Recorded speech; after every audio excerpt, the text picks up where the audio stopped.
Okay, so I promised a small video on tactics, and now that I've done some reading of my own tactics and messing around with a few things, I'm ready for it. So, hope you are too.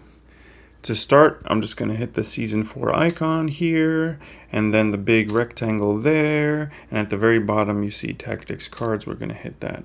This is the general Tactics Cards screen. I have good reason to believe that this Tactics card relates to the first squad, this one is the second, and this one is the third, because I tried to change this one while the third squad was gathering at one of my daily tasks spots, and it said squad is out, so I had to wait. But basically, the tactics work kind of like this. You have the different types. You have the core cards, which probably give you the best benefits overall because they're UR color. Then you have the battle cards, which impact squad battling mechanics and damage and things like that. You have different rarities, of course.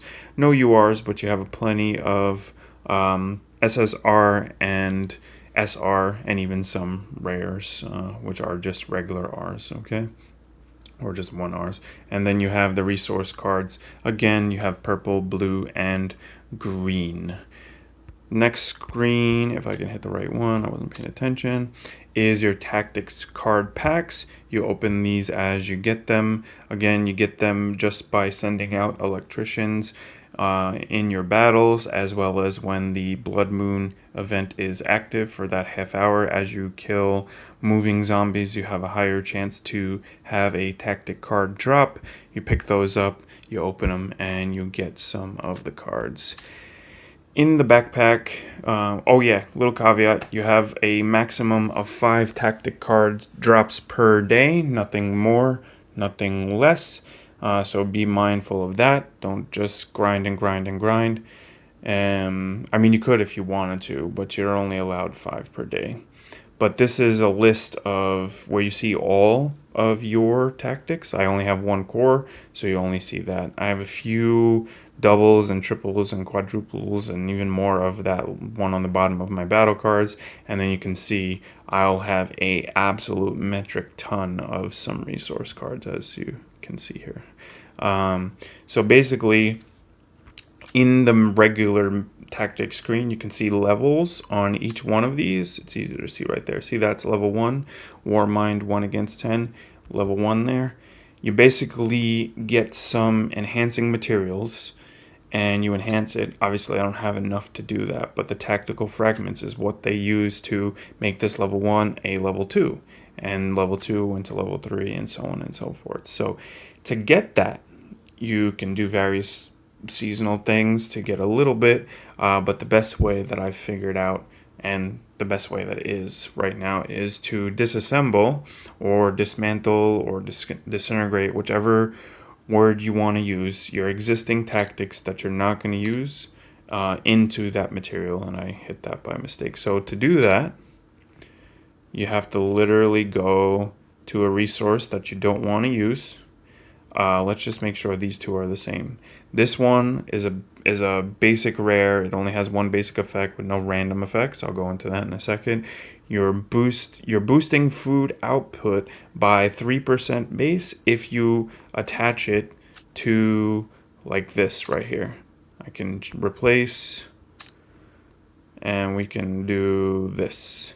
It'll do a comparison. See, currently my resource card is Harvester. It'll give me a boost of overall power of basically a little over 58,000. If I were to change it to this resource card, meaning being Gold Miner, it would drop my overall power because it would actually do a lot less in general. If you really need the resources, like gold is hard to come by, especially in the later levels, you can do that, but I personally think that leaving the harvester on is a little bit more beneficial because I would much rather gain 1 R rarity card pack after collecting 100,000 resources in a single gathering.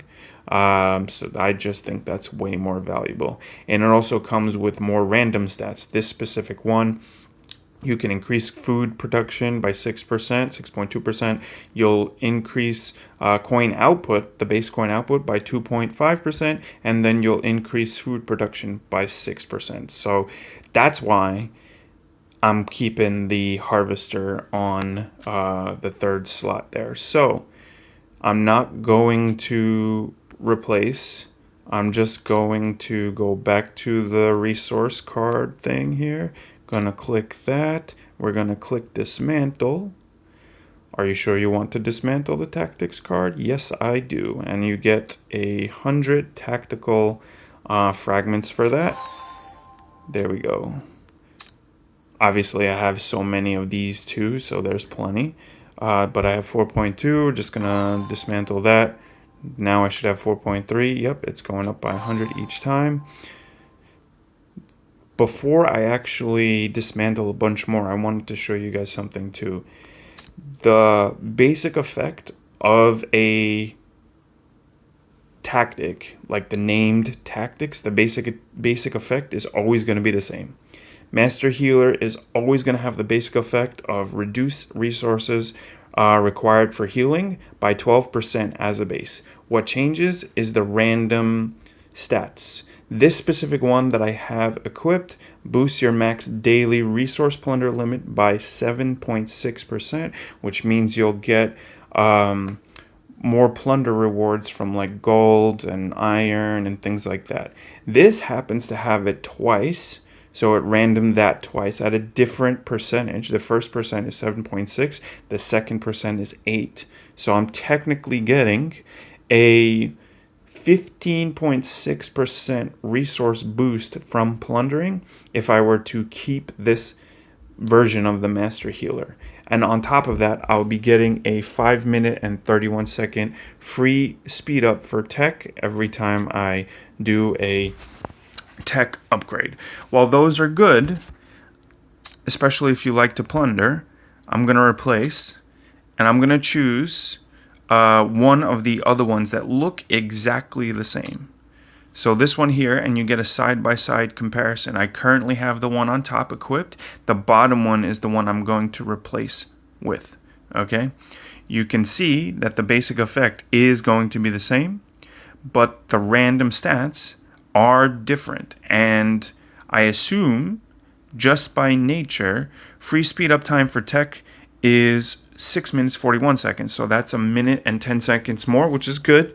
But the boost food output by 4.7%, and the unit training cost is 1.2%, is probably not as good comparatively to the other two buffs, even though the free speed up on tech is better. So we're not going to do that because I'm not really too interested in that. That's the one I just clicked, so we're going to click this one. However, I have another one. So comparatively, again, the basic effect is going to be the same. Reduce resources required for healing, which isn't bad. 12% is always going to be the same. This bottom one, the second one that I chose, has different random stats. And it will equate to an overall power boost of less than what I currently have. But because I value the 3 that it gives me a little bit more in tandem altogether, I think I want to replace this one, because for me right now, increasing food production by 7.5%, boosting iron output by 2.8%, and boosting food output by an additional 2.1% is super important for me. So I'm going to, even though they're exactly the same in terms of the name of the card and the basic effect, I'm going to replace it. And now my overall resources should be better. Like overall resource generation should be better.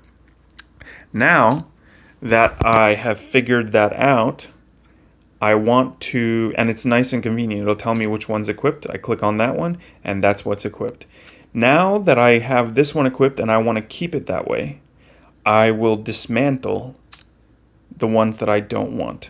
And before I do that, I actually forgot to show you guys that you cannot, I repeat, you cannot have the same type of card equipped more than once. As you can see, I had 2 more of the vitamin cards. Okay, I'm just gonna say it like that because they remind me of Dr. Mario's vitamins. I had 2 more of them, but I cannot equip to any other of the tactical slots because I have this here. So because of that, and the fact that I need more tactical resources, I'm going to click this one. I'm going to dismantle. And for the purple ones, I get 500 instead of 100. Again, since I'm using this one, I don't need this one because I can't put it. I can't put it. Okay? And basically, that's what you do to get more of the tactical bonus, or excuse me, tactical resources, because now I have 5.4 total tactical resources. This is where you get the profession XP to roll over. When you are 100 at a profession level 100, your profession EXP will be stored here, and you actually use that to level up the big golden ones. I can't see it here, probably because I'm only ascending to level 1 here or level 2 here, but after level 2 I think that's when it starts to require profession XP, because it wouldn't actually show a progressive profession XP if it wasn't needed, right? Maybe you need profession XP for the later level blue and purple ones too, but definitely for the golden ones. The one thing you have to pay attention to is that these card ones, this one here, that one there, this one here, they all look the same, but there is some differences to the actual card, and that has something to do with the graphic on top. There's the mining pickaxe on top here, and then this one has what looks to be a couple of bullets, I guess, because it's dark right now, I can't really see, and I don't really want to brighten my screen right now. So just as an example, Harvester, Treasure Hunter, this one basic effect is gain 1 rarity card pack after collecting 200,000 or more resources in a single gathering. This one is receive 1 rare pack after winning a defensive support battle on the world map. I don't do that very much. So Bulwark, Treasure Hunter, I don't want that. Alright, so that was my video on tactics. I am going to do one small video on Mahjong and how that's played, just to show some people, just in case they don't know how to play or, never seen it before. But thank you for stopping by, and I hope you enjoyed. I'll see you next time.